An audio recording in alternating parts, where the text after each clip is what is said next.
Buenas noches. Hoy he decidido que voy a grabar así mis vídeos y por lo menos a partir de ahora, durante una temporada, serán de esta manera. Si a lo mejor seguís prefiriendo que mi cara se vea en pantalla, pues me lo decís en comentarios y ya está. Pero bueno, yo prefiero hacerlo así porque es más cómodo. Voy aquí hoy con la crítica y la reseña de la película noruega llamada La hermanastra fea. Esta película, que se estrenó este año, está dirigida por Emilie Blichfeld, si no recuerdo mal, se dice así el apellido, y es su debut, básicamente, es su ópera prima.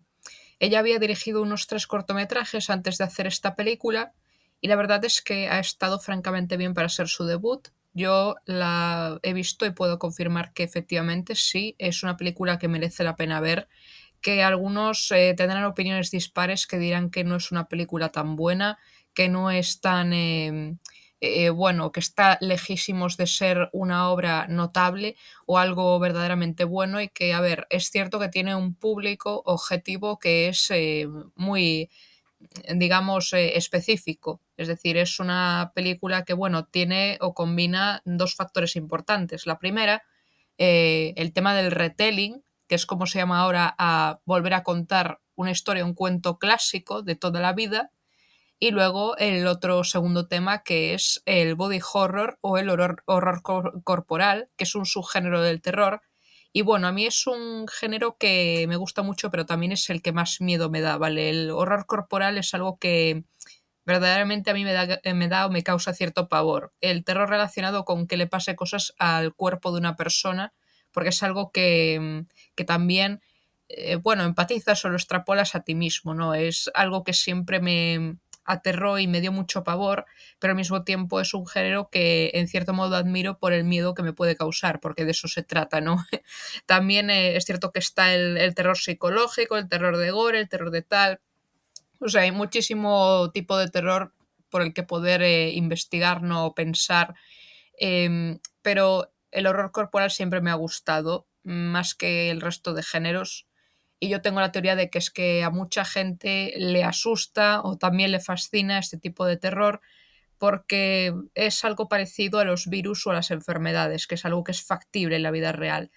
Pero bueno, esto yo creo que es algo más secundario en comparación a lo que es la verdadera temática de la película, porque La hermanastra fea es básicamente el cuento de la Cenicienta de toda la vida, pero contado desde la perspectiva de la hermanastra fea, solo una de ellas, básicamente, y es bueno, una manera de volver a contarlo que a mí me ha parecido de lo más interesante, ¿no? Es, un acierto por parte de la directora por cómo le ha dado tanto, bueno, ese enfoque distinto a los personajes, ¿no? De no tanto simplificar a Cenicienta en ser buenísima, ni a la hermanastra en ser malvada, ni a la madrastra tampoco. Es decir, la madrastra, digamos que se mantiene en la línea de ser mala, como diría Zorman, más mala que una diarrea con tos, pero bueno, el resto de personajes tienen sus más y sus menos, es decir, tienen sus claroscuros, y la verdad es que hace que la historia sea atrapante, y a mí se me pasó rapidísimo. Es decir, no es que tenga un metraje muy largo, pero a veces suelo mirar cuánto queda de película y en este caso no me pasó, no estaba tan pendiente de eso, sino de ver qué pasaba después. Pues bueno, aquí la historia, pues se ambienta básicamente en Noruega, se entiende, ¿no? A finales del siglo XVIII, principios del XIX, nunca te lo dejan demasiado claro. Y aquí vemos a los personajes de la Cenicienta, que claramente tienen nombres que corresponden a su época y a su país, no a su contexto. La madrastra se llama Rebeca, tiene unos, por lo que vi yo, vale, en una ficha técnica tiene 39 años, aunque nunca se llega a decir, pero bueno, a los 39 ya eras considerado una vieja, por lo menos en esos tiempos. Luego las dos hijas, ¿no? La mayor, que es la protagonista, se llama Elvira, y luego la pequeña se llama Alma.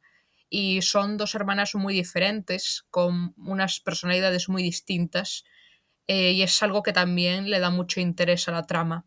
Después, en lo que viene siendo la Cenicienta en sí, pues se llama Agnes y su padre se llama Otto. Y bueno, básicamente el padre muere al inicio de la historia, porque es lo que ya sabemos todos, ¿no? Cenicienta es huérfana desde prácticamente el inicio de todo. Y bueno, todo comienza, ya sabéis, como la boda de los respectivos padres, ¿no? De estas dos familias. Después el padre muere en medio de una cena, así prácticamente de repente, y como resulta, no descubren ahí ya, cuando ya es demasiado tarde, que tanto una familia como la otra no tienen un duro, porque, vamos, Rebeca básicamente se casó con él por su dinero, por su supuesto dinero, pero en realidad no tenía, vamos, no tenía nada. Y bueno, cuando descubren esto, pues se dicen, a ver cómo salimos ahora adelante, ¿no? Básicamente Agnes, o sea, Cenicienta, se queda huérfana de todo y no se molesta ni en enterrar el cuerpo del padre. Lo dejan ahí el cuerpo presente en una habitación a pudrirse con las flores y con, bueno, el resto de cosas que le ponen encima, ¿no? Y después de eso, pues aparece el tema de el baile que va a dar el príncipe para todas las chicas doncellas, o sea, todas las jóvenes vírgenes del reino, para postularse para ser su futura esposa. Y aquí viene el tema, ¿no? La tragedia del personaje de Elvira.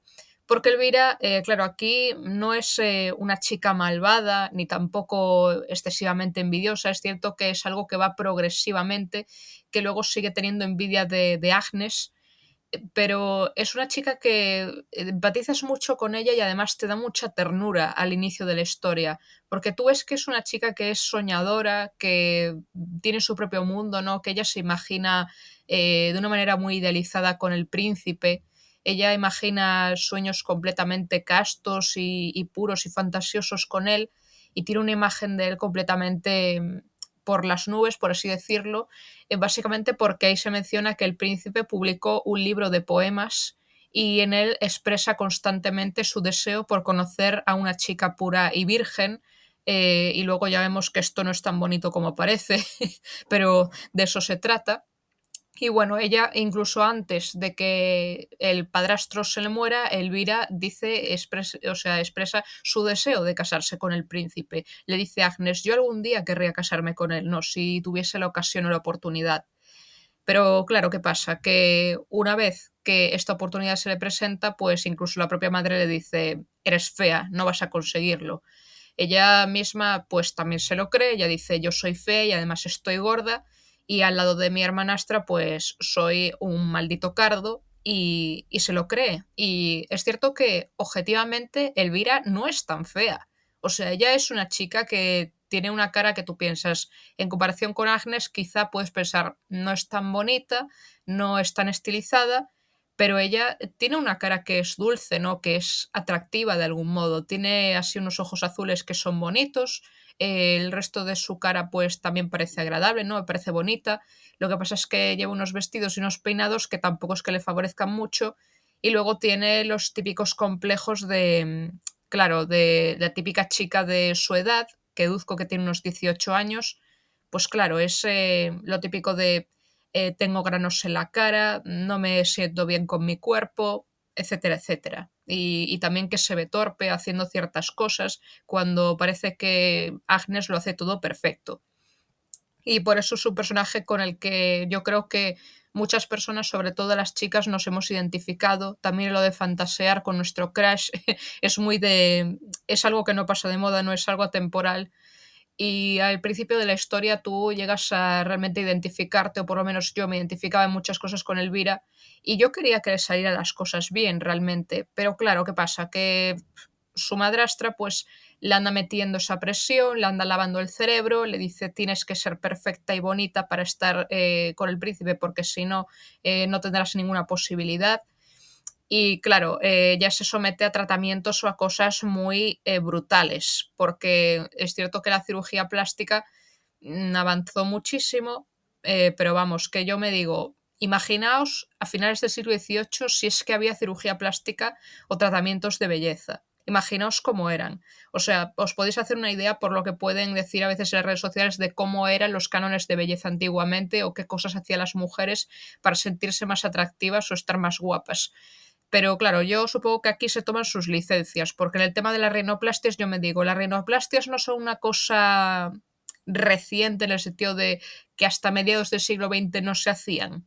porque ahí, bueno, yo creo que se lo inventa la directora, lo cual es aceptable, ¿sabes? Se puede tomar sus licencias, pero vamos, que aún así tienes que saber más o menos cómo se hace eso, porque yo no tengo ni idea. Para retocarle la nariz le tienen que aplastar la nariz, ¿no? El hueso este, porque tiene una pequeña joroba.